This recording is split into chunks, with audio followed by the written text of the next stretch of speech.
All right, what's up, guys? Welcome back to another episode of the Living the Dream podcast. Today on the show, we have Derick Gant, who is a financial expert, performance coach, author, and speaker with over 30 years of experience. Derick, how you doing? I'm doing excellent. How are you this morning? I'm fantastic, and we like to jump right in. So if we could start with just hearing a little bit about your story, what you like to do for fun, that'd be great. Okay, fun. Let's see. Well, first of all, my story is I grew up in the Midwest and traditional family, mom, dad, older sister, younger brother, went to private schools. My young education, I got a football scholarship. I played football at Division One school, Bowling Green State University, hence the brown and orange. Uh, Yeah. and got hurt a lot, like majorly hurt, broke a leg, ripped a hamstring. But I had a decent career, but not good enough to go to the next level. So I studied hard and went into the traditional work world. And I got a job as a merchandiser, if you will, at a large retail chain. And never was a shopper. So I bailed. I was there. I was there about a year and a half. Kept getting promoted. You know, the young single guy that can go state to state and fix problems. Let's give him the job to do. But wasn't very fulfilling, and so I started um, to really do some soul searching. You know, when you're 21 years old, you don't know anything, and so started doing a lot of soul searching and looking and seeing what I could do. And I wanted to be around more people one on one or in smaller groups, smaller settings. And I want to be around happier people. Believe it or not, people who shop, they're not very happy a lot of times. They're looking for a deal. They're upset about something they got and they're bringing it back. And so anyway, I met a family friend who was a financial consultant. And he said, I'd be happy to show you the ropes and you should really think about this. And actually, I did that and was with the large firm in our area and did that for about 11 years. Then I went out on my own and so became an entrepreneur, still doing the same thing, just doing it under my own umbrella and yada, yada. 30 years later, I'm a rock star financial consultant. I'm joking.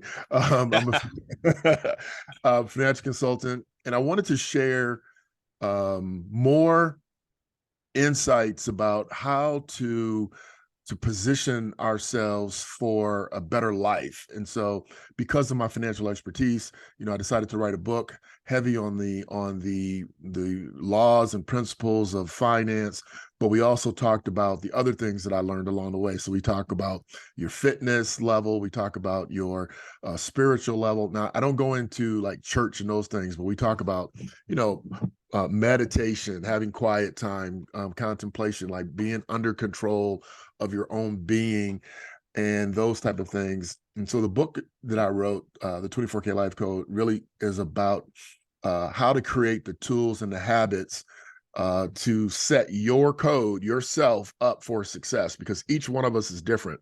So all those books, man, that you've heard about or read, or, you know, and they tell you, hey, I'm successful and this is how I did it and you can do it too. I'm like, no, you know, because we all have different backgrounds, right? I Yeah. mean, some people grew up with their grandparents, some people are single parents, some people were wealthy, some were poor. And so all that is a byproduct. And to say that you can do and repeat someone else's path is kind of egotistical. So my book is more about tools. You know, how do you set your goals? How do you implement them? How do you structure your finances? How do you stay fit at over 50? You know, those type of things, bruh. So, you know, I really did not enjoy the process. It was, I mean, most people go, oh, I wrote a book. It was great. It was terrible, but I did it and I did it very well. I hired the right people to edit the book and publish the book and all the stuff that goes with that, man. So that's my story. I like to do for fun. Man, that's a crazy question because I mean, I really enjoy, I know it sounds crazy, but I really enjoy talking to people, helping people. So like my work is kind of my fun, to be honest. I'm kind of myopic in that way. I do play a little golf, not a lot. I play a little golf. I get too upset when I don't shoot well because I'm the ex-competitor in me starts to come out. Yeah. I like family time, hanging out with my boys and my lady, and just all the normal things that that people probably try to get into. I got you. I got you. Yeah. Well, tell us a bit more about your motivation. I feel like you hinted at it, but what really Yeah. gets you up and keeps you going every day? Well, man, you're gonna be surprised. When I was young, I was motivated by success and money, and I got the big house, and I mean, I had a really big house, and the wife, and the convertible, and all the stuff, and the kids were at private schools, and that was, motivating me to, to say I was successful. Honestly, because I had a mediocre college football career, I wanted to show the world I was still this top shelf dude. But as you get older and you start to reevaluate and reassess what's really important, you start to understand clearly that your health is number one. And you find out that motivation is fleeting. It's Mm, fleeting. So I know I motivate, I inspire, and I'm not being egotistical when I say that. I'm saying I intentionally do those things and try to do those things. But the undercurrent, the foundation for that is self-discipline and habits. Because think about it this way, man, when you're up and you're excited and you're amped and you're motivated and you're ready to go and you got a goal and you're gonna get it, then what? yeah. Then what? You got to find something else to motivate you. But if you have good habits, if you have steady good habits, hey, I get up every day at 4:44. I'm going to go to the gym if I want to or not. If I, answer these phone calls within 12 hours, if I want to or not. So you do these things if you want to or not, but they're the right things, you're going to be successful, and it looks like it's motivation. When you go on Instagram and you post, I'm at the gym, I'm sweating, I just got done killing it, and the people are like, oh my God, I can't believe you get up and you motivate me, you made me get out of bed because I saw your video when I rolled over, and I'm like, this dude has already been up an hour and a half, let me get up. And you're like, yeah, that's motivating, but for how long? Until you see the next video. so Yeah. so motivation is excellent for the moment. You go to church and pastor motivates you, and then on Monday you go cuss your boss out. I mean, Yeah. it's like, I mean, you know what I'm saying? Yeah. So I know you didn't expect to hear that answer, but yes, I'm motivated and I set goals, I set aggressive goals, but what keeps me going, honestly, are just set regular habits. Mm.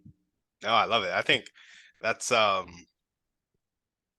that's the ultimate answer people get to. Like, I think you start in the self-improvement world, and then it's Yeah, like, okay, what's your why? What's your why? What's your why? right, And right. you act like that needs to motivate you, but really I feel like what's your why motivates you to develop discipline so you can do it with or without motivation. It's like I develop discipline so Mhm. that I can experience Exactly, things, help man. that, do that. Yep. Discipline is freedom, right? Hmm. And Yep. it's weird because people go, "What the hell does that mean, dude?" And you're like, "That is not freedom. That sounds like jail." And you go, "Listen, if you're disciplined, then you know exactly what you're gonna do. If Hmm. you're disciplined, you have not maybe not exactly, but you pretty much know what your plan is. So there's no more questions. You're free to go ahead and move because you know what's next. You know you're gonna go, to your office by 9 o'clock, or you take Tuesdays off, or so your discipline sets you free and it gives you all of the things that you need to continually to rise. As long as you have the right disciplines. Yes, yes. Got to get the right disciplines. And I think the Yeah. other thing that's cool about discipline is it kind of sets you free from being controlled by your emotions because you got to learn how to, you know, it's in spite of the negative emotions you might be feeling when you wake Mhm. up, you're going to go to the gym. You're going to Right, make man. those calls. Yep. Or, I used to eat a whole pizza, right? You buy a pizza and like, I'm just gonna have one more slice. And before you know it, it's gone. Uh-huh. Or there's two slices left. You're like, I might as well finish it. And then, that discipline of saying when I order a pizza pie, I'm gonna have two slices and a salad, and you just stick to that. That's your rule. Then I mean, think about how many calories you just saved yourself. Think about how much work you didn't just crush at the gym. And that's the Yep. way I used to measure things, right? Like, okay, well, if I eat this, it's going to negate that workout I did this morning. And I don't want to negate the time I had to get up. I had to go work out and I was sweating, I was crying and, all Yeah. this stuff. So I'm only going to eat two slices or I'm not going to eat any of it, or whatever the case may be. So my mom, before she passed away, we would go to different events and you get some event and dessert would come by and I'd have her taste it and say, "Is it worth it? Like, is it worth Yeah. is it worth the calories?" And she'd give me the thumbs up or thumbs down. And if thumbs down, man, I was like, "Yeah, no, I'm good. I'm good." And you said you kind of made that shift. You used to be motivated by success and money, but then you figured out motivation is fleeting and that the Yep. undercurrent was self-discipline and habits. At what age did you make that shift, and what really caused you to be like, yeah, it's discipline? Yeah, man, when you're in high school, when I was in high school, my dad told me, he said, "Hey, son, if you don't get a scholarship, you're going to go to the local university and you're going to work while you're going." Now, I was 14 and had no idea, what work really meant. I mean, you had some chores, but what does work really mean? But it sounded scary, you know, and I hated school. So you're like, okay, I hate school and I'm gonna have to go do this other thing, this, this hard. So I busted my can to get a scholarship. And I got basketball scholarships, football scholarships. So I was extremely motivated at that point to Yeah. get a scholarship, right? So I got the scholarship. And then at that point, you're a 4-star, 5-star recruit. And so now you want to prove that you're really a 5-star recruit when you get to college. So you're motivated, to play and do what you do best. And I actually loved it. And so then when I got hurt, and the scouts came in, it was like, "Man, we really like you, but we'll go up to a Big Ten school and take a player that is second team that's never been hurt before we take you." And so you go to class, and now you're motivated to graduate. Yeah. And then you go out in the real world, and you're like, "I need to make some money so I can get a hot chick because hot chicks come with hot money." I Yep. just be you wanted to be you asked me to you interviewed me. I Hey, would it's the tell you the truth. truth. So, you're like, I got to get this paper because I need a nice hot wife. And I wasn't in the 100 girlfriends like a lot of cats, man. I wanted one super bad chick that was into me. And so I worked hard and I did my thing. I found a nice woman, found a great woman, and we got married. Then you're motivated to make sure she's happy, and she wanted this and she wanted that, and the kids need this. So that motivates you. So when you get through all of that, and you're in your mid 30s and you have everything that you've been setting out to do, and then you look around and you're like, "Yeah, this is all really nice, but now what?" You got the big ass house and got the cars, kids are set, everything's good for the most part, and you're like, "Now what?" So I was probably in my mid 30s, and I said, "What does Derick want? And what's making Derick happy?" And so it was like all that driving and pushing, because you're as an entrepreneur, nobody's giving you a check. You go out and get it. And that's a lot of hunt and gathering. I mean, it's a lot of hunting and gathering. So I started to, at that point, say, I didn't have any more things to motivate me per se. So I started to reassess and say, okay, well, what's a good life? And I looked at my friends and mentors and those type of people, and I saw what they were doing. And I kind of started to change from, a material motivation to more of a personal, spiritual lifestyle, if you will. And so that's what made me change, man. It was like, yeah, I got it all, at least as much as I thought I could get, and it was all good, and I was happy. But now what? What's the next thing? So it's Yeah. kind of the first time in my life I didn't have this big thing to kick me in the butt to push me to go, that next step. And I had to find it myself. And so then I found out, you start looking at your friends and they're all fat, and you start going, well, I, I need to make sure I'm healthy. And you know, I was probably 50 pounds overweight, but I didn't look fat because I'm tall. But I was 50 pounds overweight. So I said, okay, I need to change my lifestyle. Black men, we die first, and usually it's because of poor health. So I started to change the way I ate. I started to change the way that I processed and those type of things. And so that's when it really hit me to start switching from being motivated by material things and success and money. And don't get me wrong, I still push, for some of those things, but they're not the number one thing. And I just put things in a different order. Yeah. I gotcha. Well, on that note, let's go ahead and jump into those dreams and goals. What's your Yeah. vision for your book, vision for your life and career business? Yeah, man. I don't know if you ever written a book or you know anybody that's ever written a book, but the book is a resume. So I wrote the book because I knew it wasn't going to be a New York Times bestseller, it was self-published. So I knew automatically it wasn't going to be that. And so what really was going on with the book, and we're going to start with the book and my goals for the book. What was really going on is I I could not see enough people. I couldn't help enough people. And people wanted help, but you just can't. There's 330 million people in America. There's 8 billion people in the world, and statistically speaking, in America, 76% of people that make under $50,000 are living check to check. It's a lot of pain. It's a lot of financial stress. It's a lot of stress, life stress. So I wanted to say, look, you don't have to live that way. You don't have to live that way. Even if you're making 40 grand, you don't have to. It's all about our choices. So I wrote the book to help people who I couldn't really touch, if that makes sense. Right. So I said, okay, I got to take everything I know out of my head about fitness and staying in shape and everything I know about my whole lifetime of spirituality.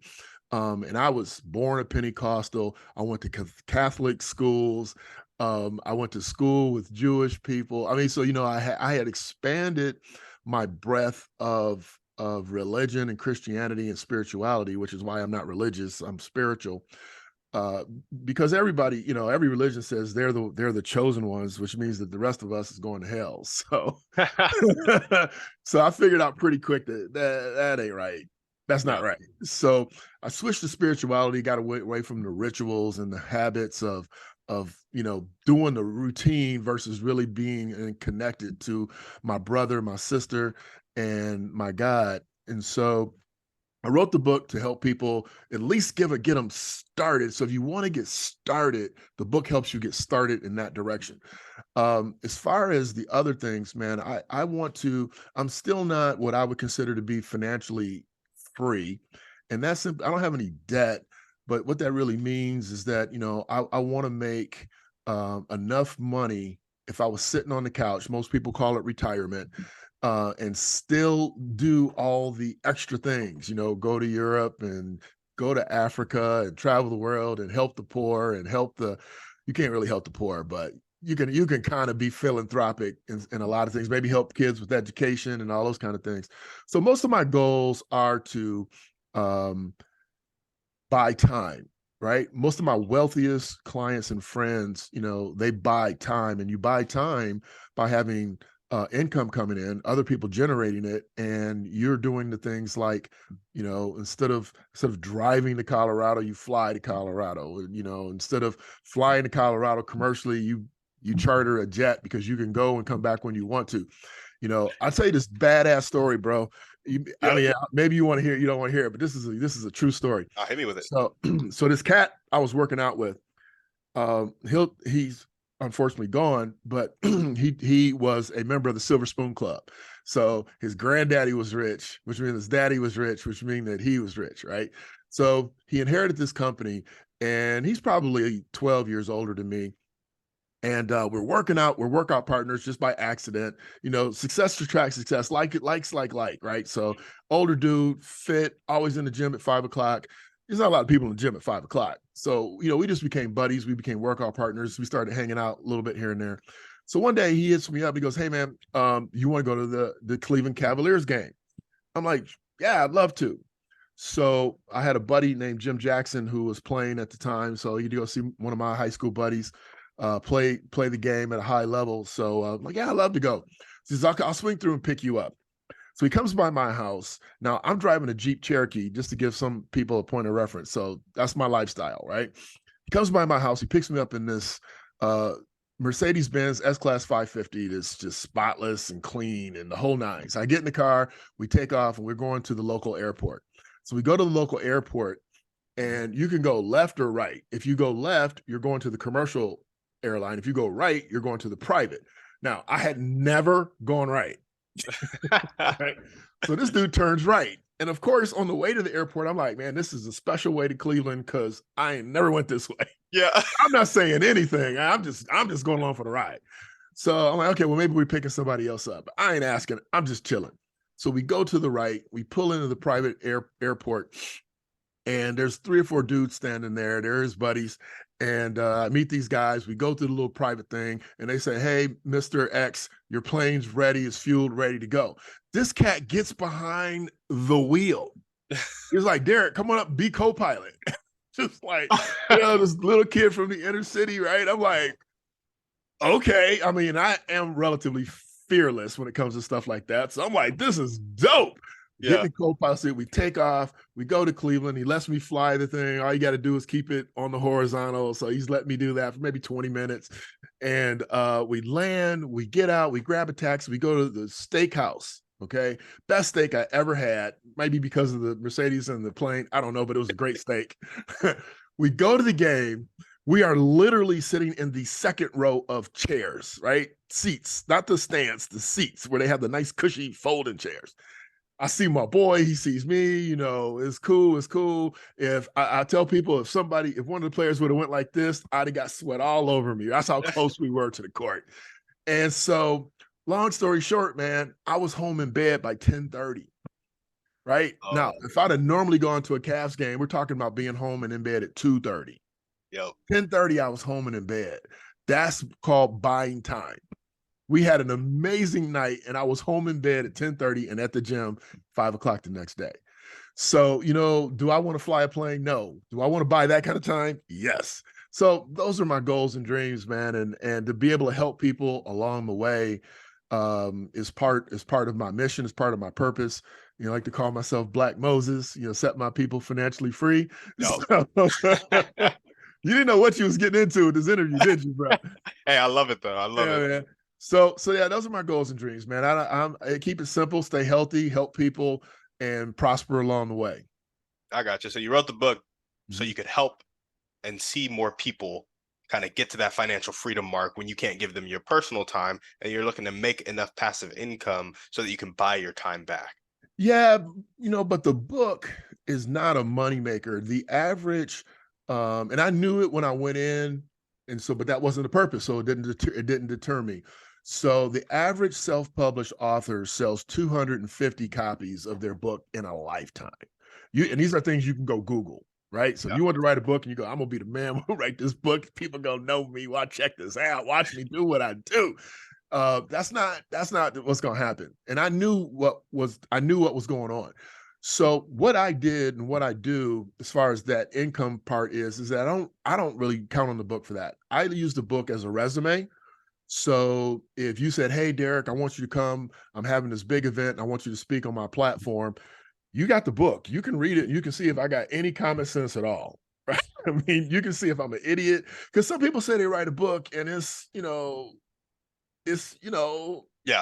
Yeah. so and so and some people write books and they go, hey, you open it up and the words are this big. and they Uh-huh. got pictures this big. You're like, okay, yeah, this is a book. You're like, nah, man, that ain't no book. But so I wrote the book exactly for the reasons that you stated, but I didn't do it for the income. I did it for the access, right? So people goes, well, he must know what he's talking about. He wrote a book. It is just a way of life. If you write something down, people go, oh, it's gospel. It's true. It's got to be true. You wrote it down. So I did it for that reason. And I also did it, like you said, it doesn't hurt. I have sold probably maybe not quite 2,000, but just a little bit shy of 2,000. And I do believe that one day, the right person, probably this podcast, is going to go viral and people are going, I got to get that book.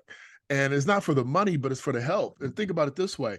The more people you help, the more in demand you are. The more in demand you are, the more you can charge for, speaking on a platform or something along those lines. So it could lead to that. I hope it leads to that. That's one of my prayers, that it leads to that, because that's less work. If you can get on stage or TV and talk about how to help people, you're touching a lot more people in the same hour than being one-on-one in that hour. Yeah. Yeah. No, I got you, man. I got you. And so when you're saying make enough income that you can buy your time back, Mhm. what's the monthly cash flow number you need What's in the your number? What's the number? right? Everybody's got a number. My man, I love it. Yeah. Everybody's got a number, right? Everybody's got a number. Personally, I have the number I need. The question is, what's the number that you want? There we go. So in order to do all those things, I would say my number's probably about 60 to 75 a month. Yep. I got you. 60K a month, 75K a month would do that. I'm not gonna spend all that. But when I talk about being philanthropic, when I talk about being able to maybe get off the grid for an extended period of time, maybe a month, go travel the world with my lady, you know, all those type of things, it's gonna take that number, Yeah, I got you. right? 75K a month. How much is that a year? It's like 900 almost. Yep, yep, right. Eight Eight hundred, 850 eight something like that. hundred is a million. So yep. Yeah, I got you. Okay. You got to pay taxes too, right? Uh, So after tax, you only have half of that. this is 75 post taxes though. Nah. If I get to the 75 with the business write-offs and everything, we'll be all right. I got you. All right. I got you. Have you ever read this book, Buy Then Build? I have not. Mm. You love it? I think it's a really good book. It gave me Okay. some perspective. Money gets me, man. Because Really? yeah, it's just like so many people kind of spend their life working for 50 a year, 60 a year, and then they're struggling, right? And it's like Right. other people are out here just buying cash flow.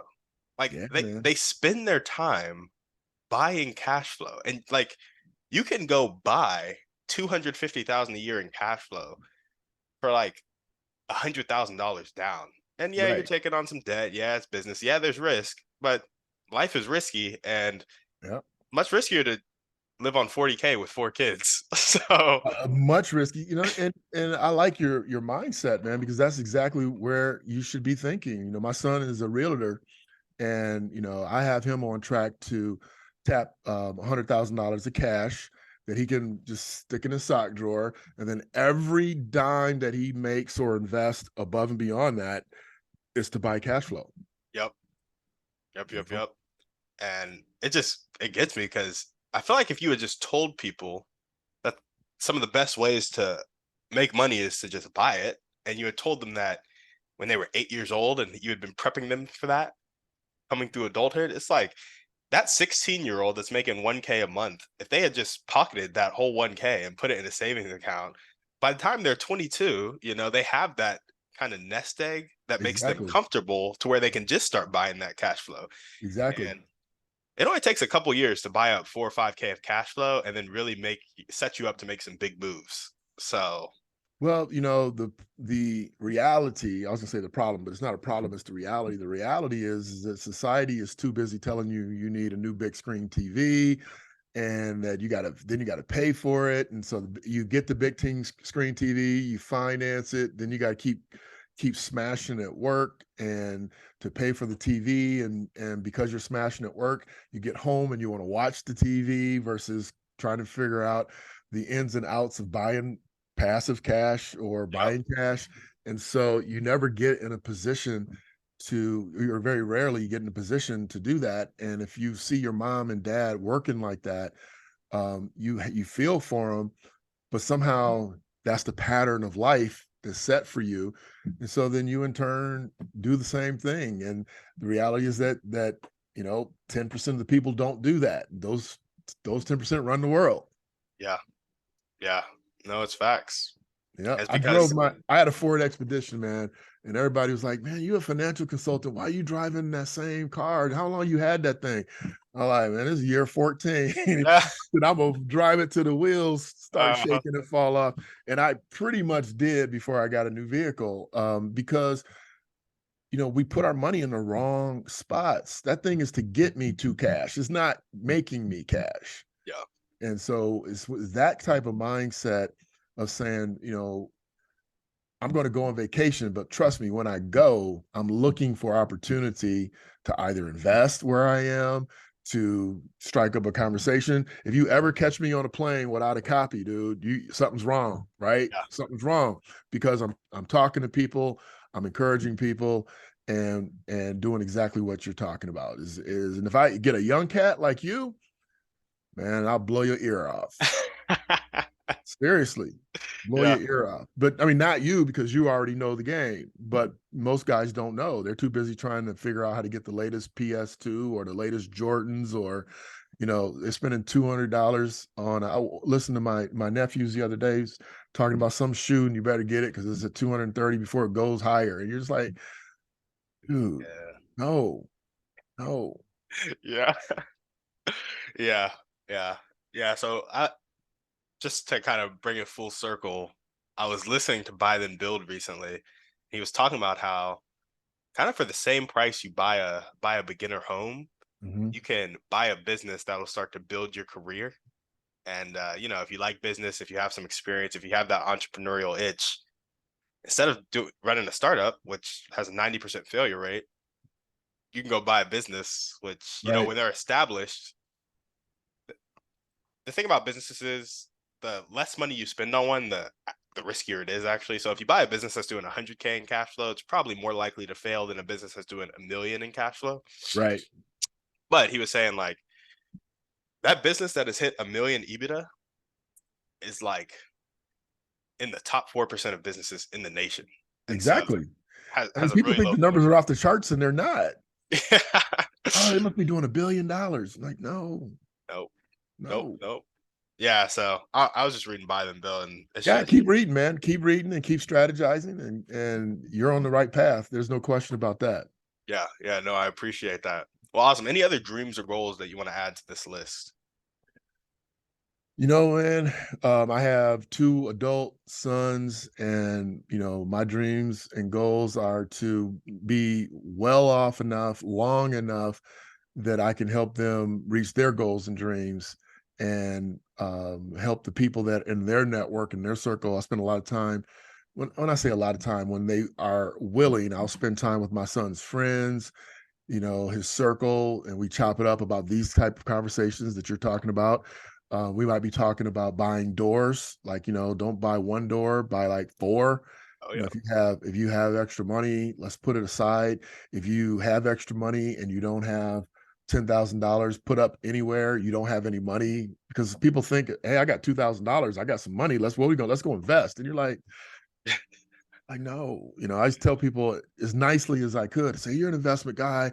I got 3 grand. What should I do with it? You should put it in the bank, put it in your mattress. No, I'm talking about investing. Okay. So if you got a 10% rate of return, it's $300. I mean, if I gave you $300 and send you to the mall with your lady, you pull out your credit card. yep, yep. It's true. So $300 is nothing. How about getting $300 a month? How about getting $30,000 a year in interest income? So you just got to open people's minds up to the game and hope that a portion of them, a larger portion, start to catch on and stop overspending. So my dreams are to help my kids, man, help my boys. They're not kids, but help my grown men be better men, so they can help other people be better people, and that at some point we can spread all this love and maybe reduce the amount of anger and hate. Because why are people angry and hateful, man? It's because they're scared. What are they scared of? They're scared of scarcity and being broke and being left out and being left behind. And so if we can fix this money game, which you can't technically fix for everyone, but we can lower the pain threshold. Yeah, yeah, yeah, yeah. I gotcha. Well, what are the top 1 to 2 skills that you need to develop right now to make some of these dreams and goals come true? Um, Networking, I would say. I was leaning towards I'm good, but I would say networking, man. The only thing that I can really imagine is continue reading so I'll give you I'll rephrase this. Networking, because you got to get in the right room, right? And let the right people know what you're capable of, and having a discerning ear. So quieting down, blocking out all the noise so that you can hear, what God's saying to you when he's directing your paths. He says, acknowledge me in all their ways and I'll direct your path. So, okay, Lord, here's the path I would like to go on. Can Yeah. you start directing? But you Uh, got to be able to hear them. You got to be able to quiet the noise. You got to be able to focus, and you have to be able to have good discernment. So to sharpen those two skills would be the two things that I would throw out. there we go. And what are the highest impact daily actions that are going to tick the needle forward towards your dreams and goals? I practice meditation, and I know I say that kind of weirdly, but I practice. So I might practice on um just being silent for 20 minutes or 30 minutes. Tomorrow I might do a guided meditation. Um Believe it or not, like visualization is it sounds easy, but it to really be good at it, Yeah. it takes focus. So, because you start getting distracted, right? Like you visualizing what you want to do, and then in your visualization, some hot chick walks by and you start going down that path, Yep. right? Yeah. So I would say, practicing my meditation and visualization to a deeper extent, and slowing down enough to interact and meet people like yourselves. I mean, this is something new for me. I just started being interviewed on these podcasts and different things like that, but slowing down and appreciating where you are and being present so that you can tap into where you're supposed to go and who you're supposed to meet. You know, the way life works is that it only takes one person to see this podcast, right? One person, and they'll go, man, we need to hook both those brothers up. He's really good at interviewing and he's really good at finance. And we need to bring them into our circle. And we have this circle that touches X number of people. And so you just don't know how God's gonna move. And I'm talking about that. And I hope I don't come across that's okay. I'm not worried about how I come across. But so, the thing is that from all of my life, man, up until, like I said, maybe my 40s, I was I was driving hard. I was driving the car. We're going this way, come hell or high water, right? We get flat tires, we're gonna start pushing. If the car engine breaks, then we'll start walking. But we going this way. And so now it's more like, hey, which way should we go? And how should we get there? And let me know when it's time. And so I stopped pushing as hard because, we don't always know where we're supposed to go. We think we do, but we always don't. So tapping into that true spirituality point and hearing, because God will say to you, or the universe, depends on what people believe in, the universe will say, you should go to the store and pick up, you've been waiting to pick up your vitamins. Go pick them up. You go to the store, pick up your vitamins, and you meet some businessman that's picking up his vitamins, and you strike up a conversation. He gives you his card, you follow up, and all of a sudden, he wants to hire you and pay you, $350 a year because he likes you, because God told you to go to the store. Yep. Just don't know. Yep. No, it's true. It's true. God works in or the universe or whatever. For me, it's God works in mysterious ways, and Yeah, so man. you hear stories that are just insane. Like, Insane. yeah, and you'll do one thing and you'll think it was for one purpose, and then years later or months later or weeks later you'll figure out, oh no, it had a completely different impact, and somebody way Yes. far off saw me or heard me doing that thing, knew they had to reach out to me, and that was the connection I needed. Yes. 100%. Yeah, crazy 100%. stuff. Well, awesome, man. So daily actions, practicing meditation and visualization to a deeper extent, and then slowing down enough to be present, interact with, and meet other people. Exactly. I love it. And what character trait do you most need to develop right now to make your dream life come true? You're a disciplined guy, so you might not have many, but Yeah, I wouldn't say patience. Um, Man, that's a tough question because, I don't know what I don't know, mhm, but I think that we're always on a journey of self-discovery. And so maybe being, and I hate to use the same, but I guess I would call it patience, right? Being patient and deliberate to slow down, because going fast doesn't always get you to may get you somewhere, but it may not be where you're supposed to be. So you can kind of hear the theme, but it is the theme. I'm not, you're asking these questions and they're great questions, but those are my answers, man. So the patience to slow down, be a little bit more deliberate. I got you. And if there were one or two people you could meet right now, it could be a specific person or a type of person, and they'd really help you take that next step towards your dreams and goals. Who would they be, and how would they help you? Who would it be and how would they help me? I would definitely like to meet, um, just out of sheer ego, I would like to meet King Solomon. That's just sheer ego, man. The dude prayed for wisdom and he was the richest king of all kings, man. Um, and he asked for wisdom. Like, dang, bruh. I would probably like to meet his daddy because he had God's heart, right? Yep. I want to know about that dude because, he did some crazy bad stuff, Yeah. but he was a man after God's own heart, and God loved him and forgave him and did all that. And I would probably like to meet. I don't think it would help me, but I still want to meet him. I would like to meet Steve Jobs, Okay. you know, because that dude was like, look, people don't know what they want, right? I'm gonna make this, and they gonna want it, and they did. I don't Yeah. know if you followed the story, but he was always ahead of everybody, right? I mean, from the time that he had the what was that thing called with all the music on it? Not I The can't iPod. the iPod, right? And it's like people are like, cassette player, bro. DVD cassette player. And so, what do you mean you gonna put music on a device like that and you plug in your headphones and you carry it with you wherever you go? What do you mean you can have 5,000 songs on that thing? And then it turned into an organizer, and then it turned into a communication device, and now it's a computer, right? Yep. More juice on this device than they had on the rocket ship that took the first guys to the moon. Yep. I want to meet that dude, and I want to find out how he was always able to facilitate what was next before everybody even thought about it. Yeah. I mean, I think I heard somebody in a movie about him or something quote him saying, well, is it what the people want? And he was like, I'll tell the people what they want. That was what he said. I'll tell them what they want. Yeah. But he was right, from the computer to the phone to the music to it's to everything. I It mean, reminds me of that.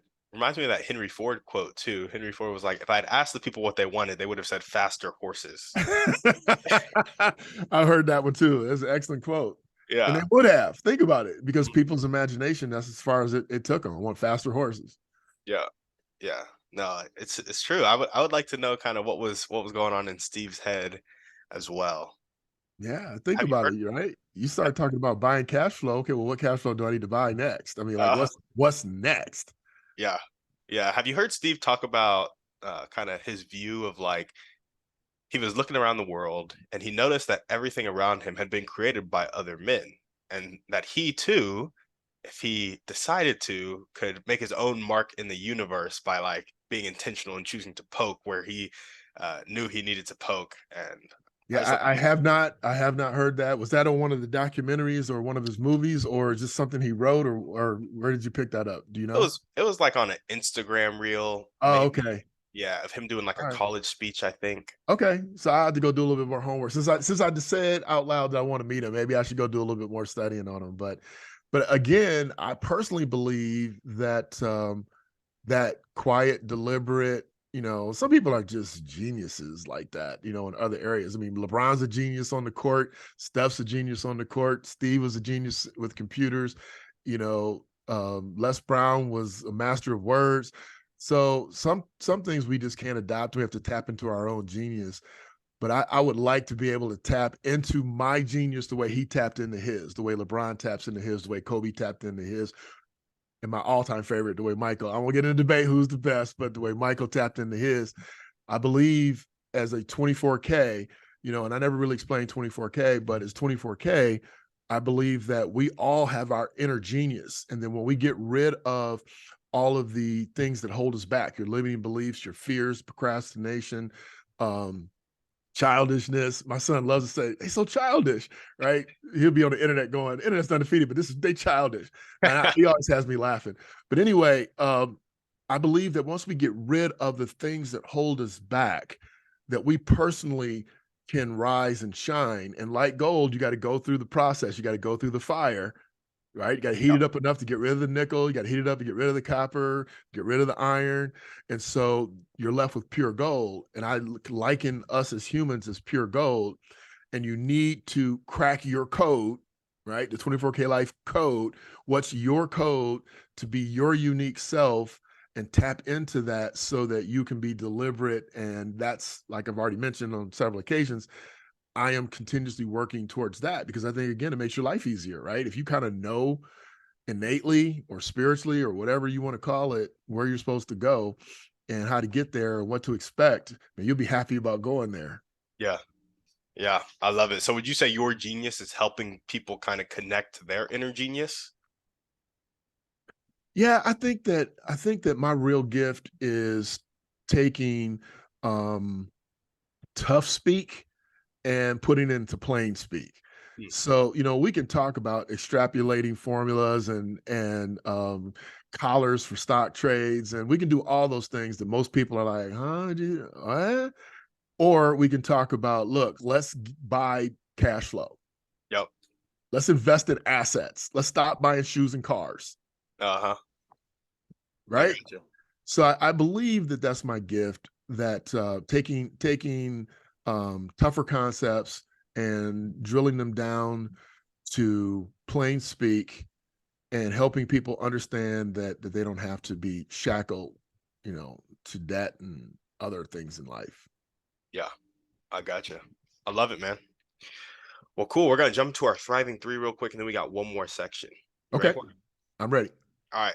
First question: what's your favorite book, movie, or podcast? Pick one of them. Hmm. Oh man, why you made me pick one? I got so many favorites. Okay, so I wish I could do one of each. But anyway, okay. My favorite movie, I'm gonna go with movie Black Knight Rises. Ooh, good Batman, one. Yeah, The Dark Knight. I love it. Why is that your favorite? Look, Batman is the only cat that doesn't have any special powers, man. He Hmm. had to he had to work hard, he had to be smart, he had to be disciplined, he had to be fit. His alter ego helps people. His core personality is a rich billionaire. I mean, it's perfect. He said, And they "I'm call gonna him the be dark Batman in 10 years." they call him the Dark Knight. I mean, what else could a brother want? Yeah, I got you. Awesome. Well, what's one way you like to take care of yourself? Man, this is gonna be sound crazy. I get manicures. There we go. I get manicures. I always imagine signing those big checks, even though there's wire funds now, but even when I was younger, I used to imagine signing those big checks, man. And you can't do it with cracked nails and dirty nails, and you got to look Mhm. the part, man. There we So go. that's one way I take care of myself because I'm always going. So it really does like even when I go, the girl goes, "Hey, do you want the hand massage?" Like, I ain't got time for all that. Just finish. Yeah, Because I don't even want to do it, but I stop and I do it because it is self-care. I got you. What is one action step you can take right now to either get to know, since you can't really meet them, King Mhm. Solomon, King David, or Steve Jobs more? Get to know their kind of theories and mindset and get it into your life. What's one action step? Like, well, we talked about it, right? I can go and research Steve Jobs, and not to be him, but just to tap into his mindset. My gut feeling is that I don't think he was that spiritual. I don't believe, but I still would like to tap into his mindset and see, because I think it's an example of what we can achieve. Now, how you achieve it, we got to leave that up to God, but I think it's an example of what we can achieve. So to go do a little homework. Show. Awesome. Now we got our final section of the podcast. What is one limiting belief that continues to pop up in your life, if any? Yeah, we all have limiting beliefs, and it might surprise you, but it's like, am I as good as I believe I am? Hmm. Right? Because when it doesn't manifest, or when it hasn't manifested in the material world, you know, I'm not on these main stages. Like I see myself on stage with Grant Cardone, rocking the world, or Tony Robbins or whomever. And so that fear, that limiting belief is, am I as good as I believe I am? Am I worthy? So it's not a complicated limiting belief. So we're always, trying to overcome those, man. We're always working on them and keep pushing forward. Yeah, I gotcha. And you think that comes from just things not manifesting in the material world quite when you want them, or is it there someplace else that it came from? I believe all those things come from. I interviewed a guy the other day, but I won't get into that. But I'll say this: he was telling me that everything that we ever thought did and are going to do, without some massive work to change it, happened by the time you were 7. Mhm. And we lived a life of scarcity, fear, and scarcity as a kid. I was blessed to have a mother and father, but man, there was always arguing about money, and there was never enough of it. So, and I told you we went to private schools, which means that they were sacrificing some of the other life deals to send us to private school, which is money they could have used some other way.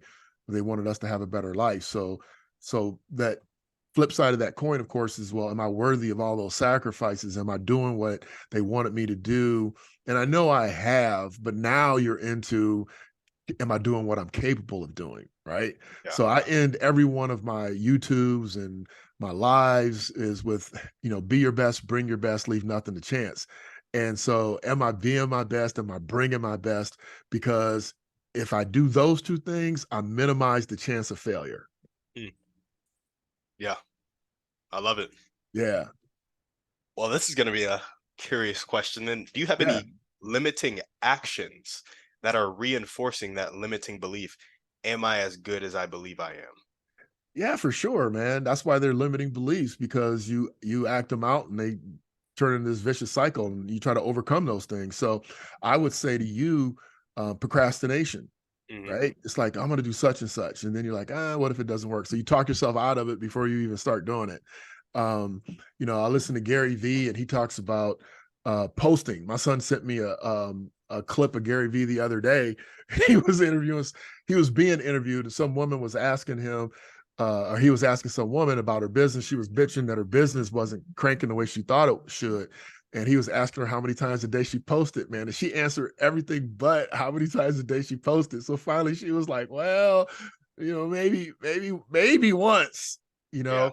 And he sent it to me because I do the same thing. It's like, the people, is there such a thing as too much Derek? I mean, what I'm saying? Yeah. So you're asking me the questions, bro. I'm giving you naked Derek, right? I Yeah. mean, I don't know I ever did this anywhere else because people don't ask you. They ask me, I would tell them, but they don't ask. But yeah, man, not posting as much. Like, okay, you want to touch the world, then they need to see you. So you need to post more. And they're like, okay, but isn't there such a thing as too much, Derek? Is that egotistical? So absolutely, those are the things that I fight with. All right. I got you. Well, how many times are you going to post per day going forward? My man.